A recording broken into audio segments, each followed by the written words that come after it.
भारत आदिवासी party के ऐतिहासिक आगाज के अवसर पर मैं भील प्रदेश के साथ साथ में पूरे देश के मालिक और मालकिनों का मैं उनके चरणों में नमन करता हूं, जोहार करता हूं और साथ में ही हमारे मंचासीन राष्ट्रीय कार्यकारिणी के सदस्यगण और मीडिया कर्मी आप सबका मैं हार्दिक जोहार अभिनंदन करता हूं।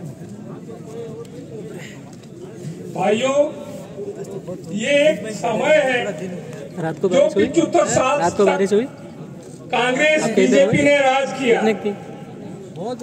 और आपको मालूम होगा मानगढ़ में 1507 आदिवासी मारे गए थे।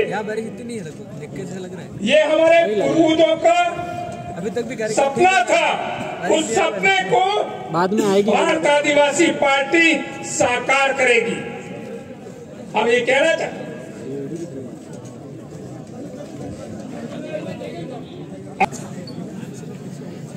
तो ये हमारे जो पूर्वजों के जो सपना था, उस सपने को साकार करने के लिए भारत आदिवासी पार्टी का आगाज हुआ है।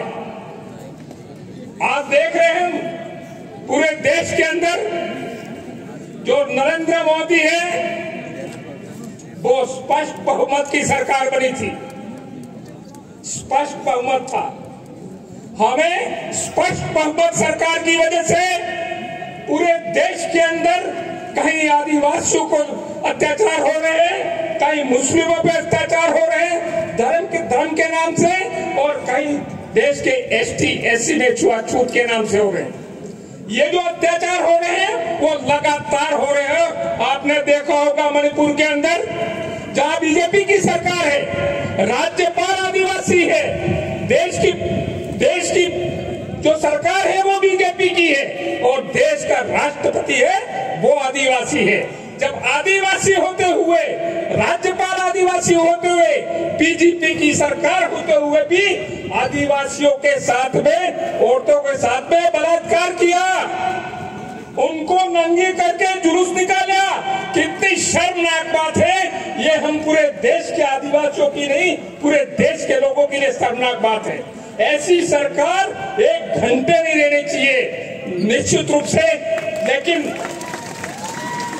राष्ट्रपति जो बनी हुई है वो गुलाम राष्ट्रपति है।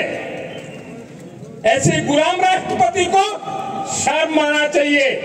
नहीं तो मणिपुर की सरकार तो प्रकाश करते, केंद्र सरकार भी जिम्मेदार थी।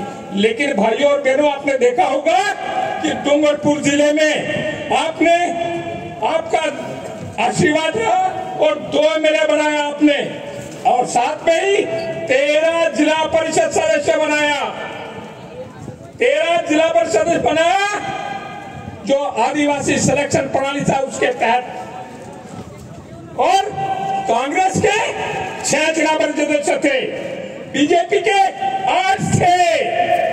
लेकिन 13 की जिला प्रमुख बननी चाहिए थी, लेकिन कांग्रेस और बीजेपी, ये कमल कांग्रेस पेड़ पूज्य, अरे पेड़ हुज्जी तो हुज्जा बड़ा ताड़वर ऊपर सज्जा सूरत देखियो। अरे केरमा आदमी महिला ने वैसे ग्रोथ ही पड़े बोल आना जिला माथे अड़ने झगड़ो नहीं जो जीव तो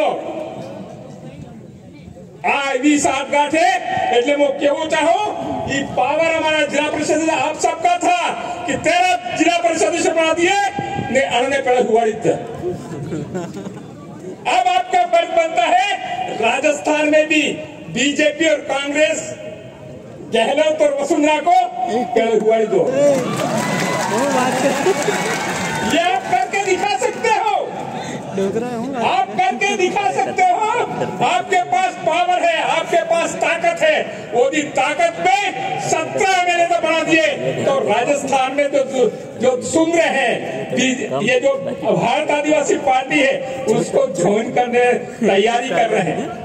और निश्चित रूप से राजस्थान में एक जबरदस्त तहलका मचेगा और डूंगरपुर की पुनरावृत्ति हो जाए, उसमें कोई शक नहीं। मैं कहना चाहता हूं कि पूरे देश के अंदर अब ये जो जलवा दिख रहा है, ये जो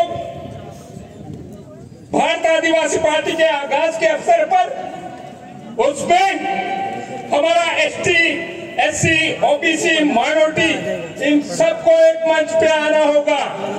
और निश्चित रूप से हम एक मंच पे आ गए तो 2024 का जो चुनाव आ रहा है उसमें हो सकता है देश के अंदर नरेंद्र मोदी और कांग्रेस शामिल हो जाए। तो ये फर्ज बनता है देश के मालिकों को इसलिए फर्ज बनता है कि आज तक हमने सहन किया, आज तक देश की जनता के साथ अत्याचार हुए, अन्याय हुआ, तो हमने स्वीकार किया है। और ये देखा हमने कि क्यों हो रहा है ये इस वजह से हो रहा था कि जो सिलेक्शन पावर था, वो सिलेक्शन पावर इन कांग्रेस और बीजेपी थे, उनके उद्योगपति थे, लखपति थे, करोड़पति थे, उनके हाथों में था। वो सिलेक्शन करते थे, जो एमएलए सिलेक्शन करते थे, एमपी सिलेक्शन करते थे, वो उनके गुलाम होते हैं, उन्हीं का सिलेक्शन करते थे। इसलिए मैं कहना चाहता हूं कि भारत आदिवासी पार्टी आई है, वो जनता तय करेगी, जनता सिलेक्शन करेगी और जनता के द्वारा सिलेक्ट किया हुआ आदमी एमएलए बनेगा, एमपी बनेगा, तो निश्चित रूप से पूरे देश के अंदर जनता एक बदलाव आ जाएगा। हमारे गुरु गोविंद का सपना था, ऊसा वाला है नेसा वाला है ओसा करवाए, नेसा वाला है ऊसा करवाना मतलब है कि हाईकमान की ताकत है, ये हाईकमान जनता बनेगा तो निश्चित रूप से नेसा पड़ी जनता है ये ऊसी थी जाएगा। ने पहला जी हाईकमान है, ये हाईकमान ध्यान तक ही नेसा पड़वाना है। लेकिन ये हम सबका फर्ज है, हम सबका फर्ज है। इस देश के अंदर जो बुद्धिजीवी हैं, जो मनन करते हैं, जो दुखी हैं, इस देश में जो अत्याचार हो रहे उससे परेशान हैं, उन सबको एक मंच पर आकर के हमको जो सिलेक्शन प्रणाली है, आदिवासी सिलेक्शन प्रणाली, ये जो गणतांत्रिक व्यवस्था है, उसको अंगीकार किया है भारत आदिवासी पार्टी ने। तो ये आप सब मानिए कि अब जो सिलेक्शन होगा वो सिलेक्शन ऐसा नहीं होगा, सिलेक्शन अब जनता तय करेगी। यदि जनता, हम एमएलए हैं, जनता कहती नहीं आपका काम नहीं है, आप बैठ जाइए यूं, तो हमको बैठना पड़ेगा। इसलिए नकवेल जो है ऊंट की, वो नकवेल हम जनता को देना चाहते हैं।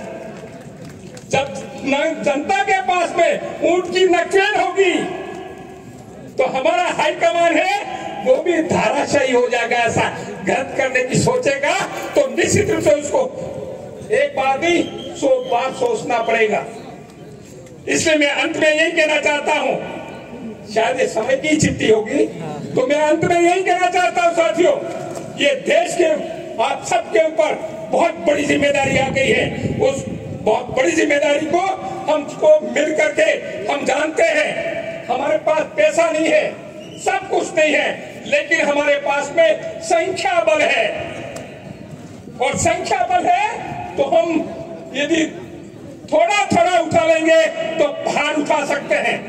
इसलिए ये हमारा जो वोट है, उस वोट के माध्यम से हम नरेंद्र मोदी तो क्या, भारतीय जनता पार्टी तो क्या, अच्छी अच्छी सरकारों को हम पलट के रख देंगे। इसलिए आपसे निवेदन है कि आने वाला समय है, उसमें हमारा वोट है, वो हजारों करोड़ों रुपया कीमती है। उस वोट को हमको सरकार को बदलने के लेना है, लेकिन ऐसी सरकार लाना है जो हमारे ऊपर अत्याचार नहीं करे और हमारे विकास का काम करे। इसलिए मैं चाहता हूं, आप सबसे निवेदन कर रहा हूं कि ये जिम्मेदारी हम सबको, देश के मालिक और मालकिनों को, आप सबको उठानी पड़ेगी और ये जिम्मेदारी हम उठाएंगे। निश्चित रूप से हम विजयी होंगे। इसी उम्मीद के साथ में आप सबका हार्दिक जोहार, अभिनंदन करता हूं और एक नारा बोल देता हूं, थोड़ा बोल देना आप। अरे जय झारखंड।